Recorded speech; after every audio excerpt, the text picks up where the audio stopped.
안녕하세요. 정서윤입니다. 자, 오늘은 세일즈 프로세스 7단계에 대해서 말씀 나누고자 합니다. 자, 세일즈 프로세스 7단계. 자, 이게 뭐냐면요. 이제 보험이랄지 이런 세일즈에 대한 역사가 이 서양, 특히 미국이나 유럽에서 상당히 오래됐지 않습니까? 200여 년의 역사를 갖고 있는데, 그런 이제 세일즈의 대가들이 정리한 내용입니다. 그래서 세일즈가 이게 단계가 있더라는 것이죠. 근데 그럴 수밖에 없는 게 세일즈는 사실 되게 과학적입니다. 왜냐면 여러분들 물건을 우리가 구매할 때, 물건을 사고 팔 때, 이게 이제 돈에 연관되지 않습니까? 그러면 이 사고자 하는 분들은 소비자 입장에서는 좀 더 저렴하고 뭔가 자기의 효용성을 극대화시킬 수 있는 결정을 하게 마련이고, 또 세일즈하는 입장에서는 또 자기의 마진을 또 극대화하려는 그런 서로 입장이 충돌하게 돼 있지 않습니까? 그 교차점에서 물건의 구매와 이 판매가 판매가 이루어지는 것이죠. 그러니까 세일즈라는 것은 되게 한치의 빈틈이었고, 이게 되게 과학적인 것이죠. 그러니까 전 이렇게 설명을 드립니다. 여러분들 혹시 10만원짜리 갖고 5만원짜리 물건 사신 적 있으세요? 그렇게 바가지 쓰는 경우 흔치가 않죠. 왜냐하면 아무리 머리가 떨어지신 분이라 하더라도 손해보고 살고 싶은 사람 별로 없습니다. 그러니까 10만원짜리 물건 갖고 11만원짜리 사고 싶은 게 사람의 그 마음이고, 그 다음에 또 이 파는 입장에서는 이 9만원짜리 물건 가지고 10만원에 팔고 싶은 게 사람의 마음인 것이죠. 그러니까 이러한 손해와 이익이 교차되는 순간에서 어찌 이게 그렇게 얼렁뚱땅 대충 되겠습니까? 그러니까 세일즈라는 과정을 분석해보면 상당히 과학적이고 체계적이고 효율적이라는 것을 알 수가 있는 것입니다. 오늘 말씀드리고자 하는 이 세일즈 프로세스 7단계는 물건을 사고 팔고 그 다음에 어떤 세일즈맨이 제안하고 그러한 과정이 순서적으로 어떻게 되는지 그것에 대해서, 그 다음에 그 과정에서 무엇이 가장 중요한 요점인지 그것에 대해서 정리해드리는 과정이라 할 수 있겠습니다.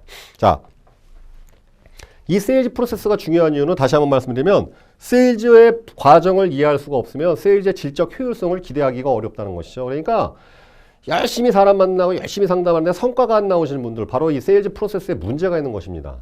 또 저 사람은 나보다 훨씬 적은 시간을 투입하고 적은 시간을 이렇게 노동하는데도 불구하고 많은 성과를 내시는 분들 있죠. 바로 세일즈 프로세스가 극도로 효율적이라는 것을 알 수 있는 것입니다. 자, 그렇다면 세일즈 프로세스는 어떻게 구성되는가? 첫 번째, 총 7개의 단계로 구성되어 있습니다. 물론 회사의 차이마다 어떠한 또 교육하는 방식에 따라서 또 이 주장하시는 분들의 내용에 따라서 순서가 틀리긴 하겠지만, 첫 번째 순서는 이렇습니다. 프로스펙팅, 가망 고객을 발굴해야죠. 그러니까 어떤 분한테 내가 세일즈 할지, 첫 번째, 가망 고객의 발굴. 자, 이제 두 번째는 무엇일까요? 방문 세일즈인 경우에는 두 번째, 전화 약속을 해야 되죠. 보통 텔레폰 어프로치라는 표현을 씁니다. 전화로 만날 이 방문 약속을 잡는 것을 말합니다. 방문 약속을 세팅하는 것, 텔레폰 어프로치. 자, 세 번째 단계는 무엇일까요? 세 번째 단계는 바로 초회 면담. 자, 처음 만나갖고 면담을 하는 것입니다. 이걸 우리가 초회 면담이라고 합니다. 그게 세 번째 단계죠.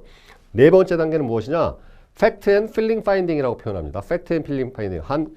우리가 번역하면 사실과 느낌의 발견. 여기서 말하는 사실은 이 사람이 납입여력, 얼마 정도의 구매할 의사와 물질적인 능력을 갖고 있는가. 그다음 느낌은, 여기서 말하는 feeling은 이 고객의 선호도랄지 취향, 그것을 의미합니다. 그러니까 사실과 느낌의 발견. 그러니까 다섯 번째 단계는 프레젠테이션 앤 클로징. 그러니까 이제 제안하고 또 그 계약을 마무리하는 종결 과정을 표현합니다. 그 다음에 이제 다음 단계, 여섯 단계에서는 이제 레퍼럴, 이 소개죠, 소개. 왜냐하면 이제 기존 그 계약자, 이 계약을 체결한 고객으로부터의 소개가 가장 강력한 영업 방식인데요. 보통 이제 개척 영업을 하시는 분들도 있습니다. 근데 개척 영업의 문제가 뭐냐면은 엄청난 시간을 투입해야 되고 성과가 나온 데까지 있어서 아주 힘들다는 것이죠. 왜냐하면 특히 금융 세일즈에서 여러분도 혹시 이 고액 계약, 뭐 월납 보험료로 100만 원 아니면 50만 원, 그것도 한 번 내는 게 아니라 10년, 5년 이렇게 큰 돈을 내는 계약을 연고도 없이 신분도 모르는 사람한테 그냥 이 개척하신 분들한테 가입한다. 그건 굉장히 어려운 확률이겠죠. 그러니까 대개 탑 세일즈맨, 특히 이 금융 세일즈에서 크게 성공하신 분들은 소개 영업을 주 영업 방식으로 하는 경우가 많습니다. 그래서 여섯 번째 단계, 소개를 어떻게 받을 것인가. 자, 마지막 단계 일곱 번째는 증권 전달 또는 이 제품 제공인 것이죠. 그 다음에 고객 관리. 이렇게 정리해 볼 수가 있겠습니다. 자, 그럼 그 단계별로 무엇이 중요하고 무엇이 핵심 포인트인지 한번 살펴보도록 하겠습니다. 자, 프로스펙팅, 가망 고객의 발굴입니다. 자, 세일즈는요, 어떻게 보면 이 프로스펙팅이 시작이고 프로스펙팅으로 끝난다고 할 수 있습니다. 그러니까 사람을 잘 만나야 한다는 것이죠, 사람을. 그죠? 제가 이렇게 표현해서 어려운데, 그러니까 예전에 우리 그 국산 영화 중에, 한국 영화 중에서 놈놈놈이라는 영화가 있었습니다. 놈놈놈. 예. 물론 우리가 소비자를 놈으로 표현하면 안 되겠지만 그냥 교육적인 목적으로 제가 양해를 구하고서 자, 좋은 고객, 그러니까 좋은 놈, 나쁜 놈, 이상한 놈이 원죄인데 우리에게 있어서 좋은 고객은 어떠한 유형을 가지고 있을까요? 예, 좋은 고객은 네 가지의 유형을 가지고 있습니다. 자, 첫 번째, 일단 계약해 주시는 분이겠죠. 그죠? 그런 분은 아주 좋은 고객입니다. 두 번째 어떤 고객일까요? 소개를 해 주시는 고객입니다. 자기 주변의 지인들을 영향력을 좀 동원해 주셔갖고 소개해 주시는 고객. 아주 좋은 고객이죠. 세 번째 고객은 어떤 유형이실까요? 바로 거절해 주시는 분입니다. 왜 우리가 거절이 있어야 성장하지 않습니까? 그리고 필요도 없는 물건을 무조건 사주신다. 이거 더 말이 안 되는 거죠. 그런 계약은 이게 충동적으로 계약하신 것들은 결국은 시간이 지나면 문제가 생기게 마련하는 것이죠. 컴플레인이 발생한다든지 AS의 문제가 생긴다든지. 그러니까 오히려 필요 없는 상품을 필요 없다는 이유를 정확히 들어서 거절해 주시는 것이 세일즈맨이 성장하는 데 큰 도움이 됩니다. 자, 네 번째는 무엇일까요? 우리에게 격려와 후원을 아끼지. 말 한마디라도 아유 우리 정상윤 씨만 만나면 내가 기운이 나는 것 같아.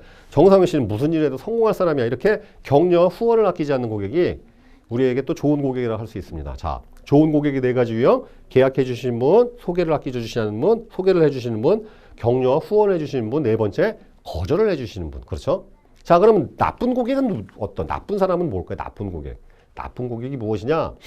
그런 분을 아마 만나보셨을 거예요. 상처받으신 우리 설계사분들이나 영업하신 분들. 바로 이제 거절하셔도 좋은데 너무 상처를 주신 분들이 있죠. 이 영혼을 이렇게 핥히시는 분들이 있어요. 그러니까 이제 동정을 못 해줄 망정 쪽박을 깨시는 분들이라 할 수 있는 것이죠. 말 한마디라도 우리를 너무 몰아세우거나 아니면 이 자존심이나 인격적인 모욕을 좀 해주시는 분들이 있죠.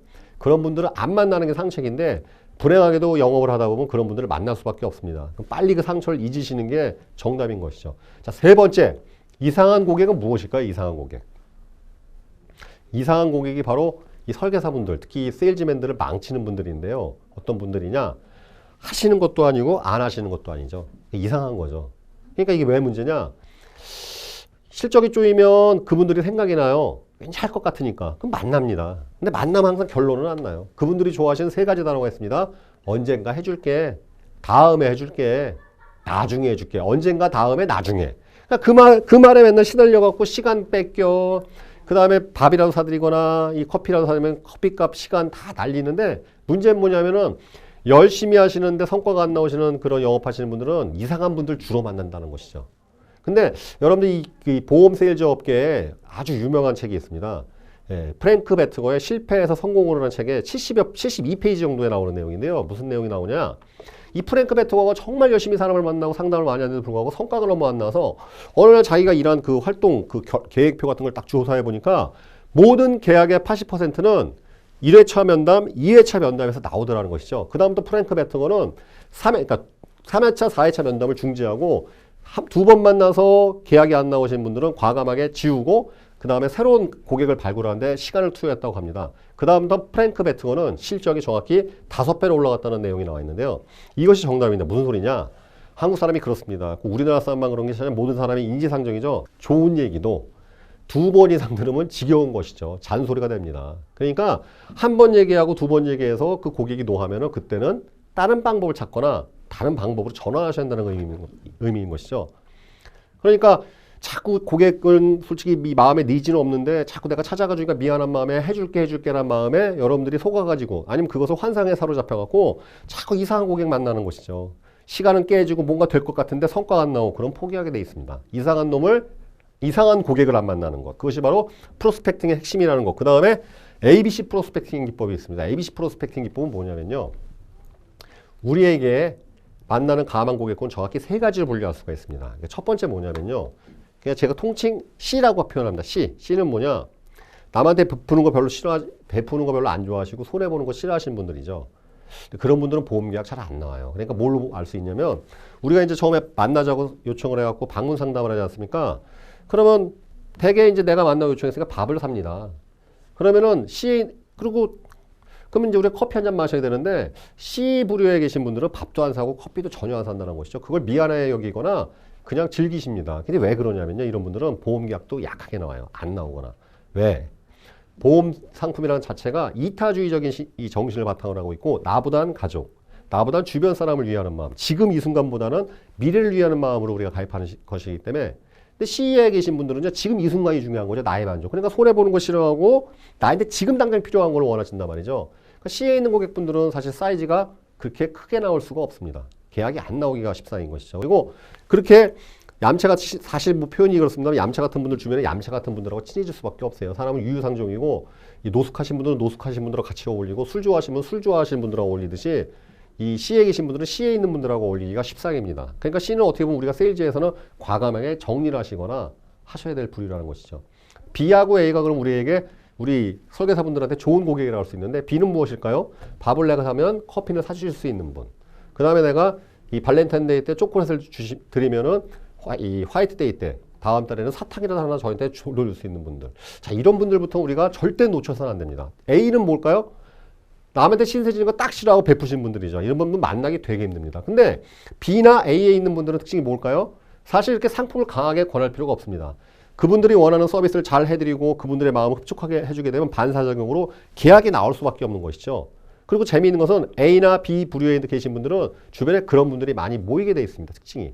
그러니까 끊임없이 우리는 결국은 피플 비즈니스, 금융 비즈니스, 금융 세일즈는 특히 사람을 만나서 해야 되기 때문에 고객의 성향과 집중할 고객을 끊임없이 판단하고 어디에 시간과 자원을 투하할지를 끊임없이 판단하시는 게 가장 중요하다고 할 수 있겠습니다. 그냥 만나는 것이 아니라 어떠한 사람한테 집중할 것인가. 바로 가망 고객 발굴에 있어서 내가 효율성이 나오는 고객 부류가 어디에 있는지 그것을 끊임없이 판단하는 것이 프로스펙팅에서의 가장 중요한 덕목이라고 할 수 있겠습니다. 자, 두 번째 단계 텔레폰 어프로치죠. 텔레폰 어프로치 면담 약속 확보입니다. 자, 이게 되게 어렵고도 쉽다고 할 수 있는데요. 텔레폰 어프로치의 목적은 무엇일까요? 바로 면담 약속 확보입니다. 전화로서는 상담을 하시는 것이 되게 아닙니까? 이 전화 상담 영업을 하시는 분들을 제외하고서는 방문 영업을 하시는 분들은 반드시 전화를 하는 목적은 면담 약속 확보만 하시는 것이 좋습니다. 자, 왜 그러냐면요. 자, 그 캘리포니아 심리학과에 있는 어느 교수님이 쓴 그 논문에 나와 있습니다. 인터넷에서 여러분 찾아보실 수가 있는데 사람과 사람 간에 소통하는 데 있어서 음성 정보가 차지하는 비율은 고작 7%밖에 안 됩니다. 그럼 나머지 93%는 무엇일까요? 그 중에 절반은 나머지 93%의 절반은 그 사람의 억양, 음색, 얼굴 표정, 제스처 이런 걸로 이걸로 우리가 평가하더라는 것이죠. 그러니까 나머지 또 절반은 무엇일까요? 바로 그 사람의 외양과 얼굴 모습, 전체적인 그 사람의 옷 복장이랄지 그런 것으로 판단한다고 합니다. 근데 우리가 이거 실상 알 수 있죠.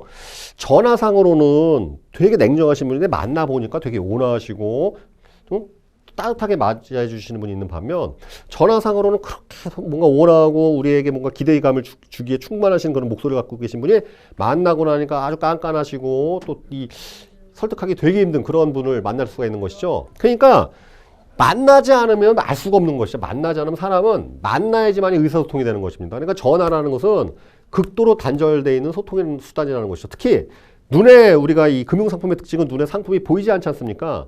그러니까 결국은 내가 상품이 되더라는 것이죠. 그러니까 나라는 사람을 보여주고 나라는 사람을 이 어필해야지만이 믿을 만한 존재라는 걸 어필해야지만이 세일즈가 이루어지기 마련인데 텔레폰 어프로치의 핵심은 뭐냐? 면담 약속 확보. 그것이 핵심이라고 할 수 있습니다. 자, 오늘은 두 번째 단계까지 말씀드렸고요. 다음 이 시간에는 그 나머지 5단계에 대해서 다시 한번 구체적으로 살펴보자 합니다. 감사합니다.